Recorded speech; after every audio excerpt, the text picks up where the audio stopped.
on, everybody? Welcome to Matteo J Presents. Before I jump into today's video, if you haven't already done so, go ahead to Matteo J Presents on Facebook and check out my video I posted there. I recently had the opportunity to host a panel discussion alongside I Am Perspective around domestic violence in our various communities. It was such a powerful experience.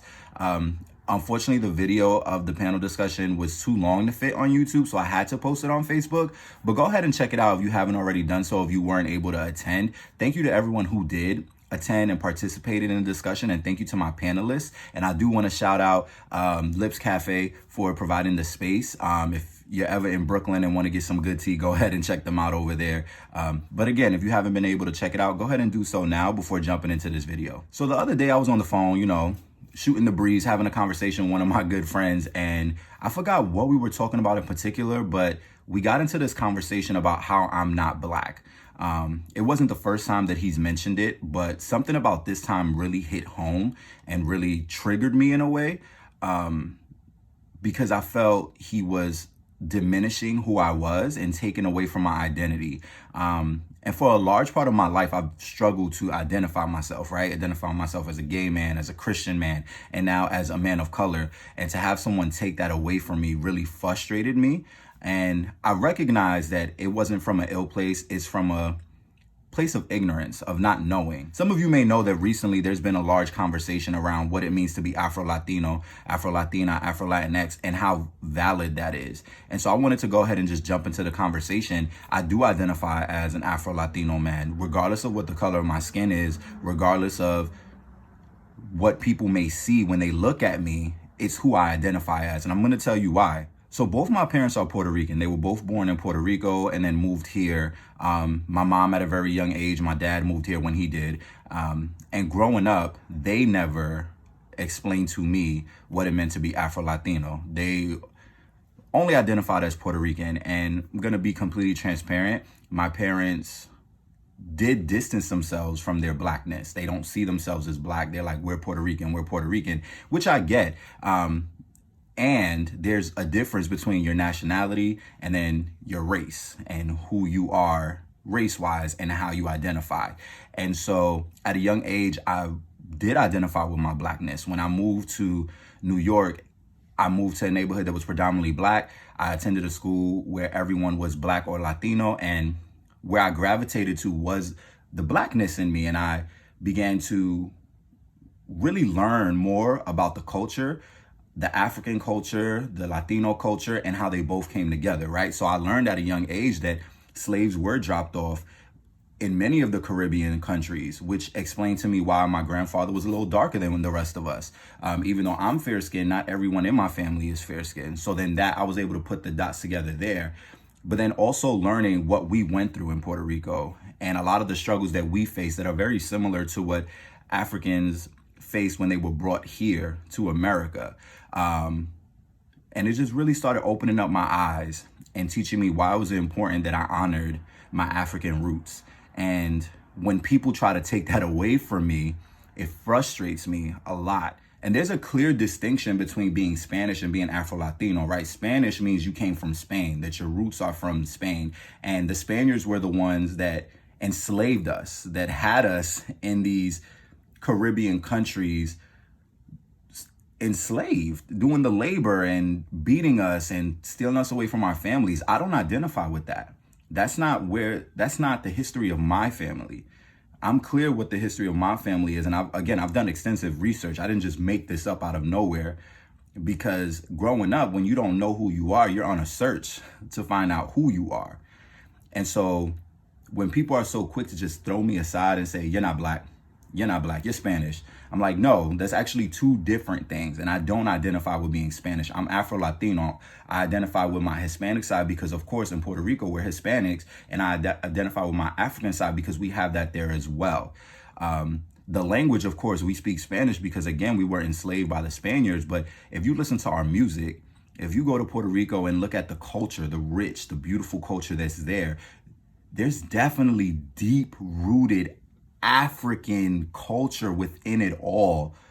And I don't think people should be able to take that away from anyone. Now, I do want to acknowledge the fact that there are some people who identify as Afro-Latino, Afro-Latinx, Afro-Latina just to be down. I'm clear on that. There's some people who only put the card, I'm Afro-Latino, when someone calls them out about using the N-word, when someone calls them out about cultural appropriation, when someone calls them out about doing things that it's like, yo, what are you doing? I'm not okay with that at all. There's also some Afro-Latinos, Afro-Latinas, Afro-Latinx who identify as so, but they don't really give a damn about what's going on in the culture. They see themselves like, oh, if it's affecting black people, it's just affecting black people. And it's like, you're black. It's affecting you. It's affecting your people. There's no separation. So I do want to acknowledge that there are some people who, unfortunately, and this goes with everything, put on the mask just to be down. They don't really care about the community. They say it just to say it. They say it because it's a fad right now, right? In the last couple of years, there's been an influx of people who are identifying as Afro-Latino, and I'm clear on that. Some people are just doing it to do it. And I still want to honor and respect those of us who have identified this way for a long time. My request of the world is that you really engage us in conversations to figure out why is it that we identify the way that we do, rather than always shutting us down and saying, no, that's not a thing. That's not a thing. That's not a thing. That's not a thing. It's very much a thing. It's been a thing for many years. I've read books on top of books that go into depth about what it means to be Afro-Latino, and it's a thing. And diminishing that, it hurts. That's the only word I could use to really describe it. It really does hurt. I also want to acknowledge that some people honestly don't know what it means, so it's not a form of disrespect, and I rarely take it as so. When my friend addressed me, I didn't take it as disrespect. I understood that he just didn't know. When my students are like, Mr. Jose, I thought you were white, I'm not upset or frustrated. In the moment, I might be like, oh, here we go. But I understand that they don't know, right? This is not something that's taught in schools. It's not something that's talked about very much.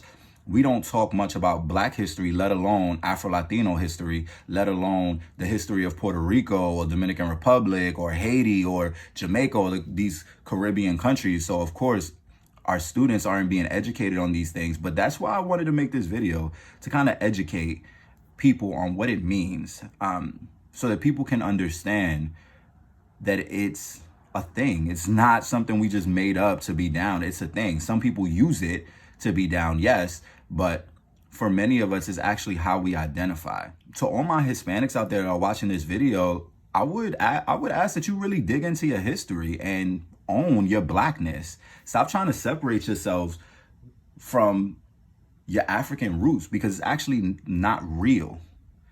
We are not better than anybody else on this planet, but we are definitely not better than those who identify with their African roots, because we have them too. We're all from the same place. We all come from similar struggles. So to like try to separate yourself and put yourself as if you're better, it's not okay. And it's something that we see in the Black community with colorism. It's something that we see in the Hispanic community with colorism, but it's also something we see in the world where we're always trying to divide ourselves as if we're better than that person and this person. It's like, let it go. Let it go. We're all from the same place. And the sooner that we see that, the sooner we'll be able to come together and really unite in love to fight against all this disgust and hate that's in the world. So I'm open if someone wants to talk more about what it means to be Afro-Latino. In my experience, again, it's been a struggle because of the color of my skin. Most people don't see me as Black and don't agree when I identify myself as Afro-Latino. Let me not say most people. There's a small majority. There are a lot of people who do honor it, and I appreciate those who do understand. But I also have to fight, it feels like, to prove my Blackness, which isn't always cool. But it's something that I understand, because in the fight, I get to educate and I get to honor my ancestors and honor my root, because I get to talk about it more, which is the dope part when I think about it. So if anyone had more questions or wanted to know more about my experience, I'm open to having that conversation, as long as you're open to respect who I am as a person in the space while we're having the conversation. So again, it's your boy Matteo J. Thank you for the love and support. Again, if you haven't seen the video on my panel discussion, go ahead to YouTube to check that out. Thank you for all the love and support, and I'll see you all later. Love you, family.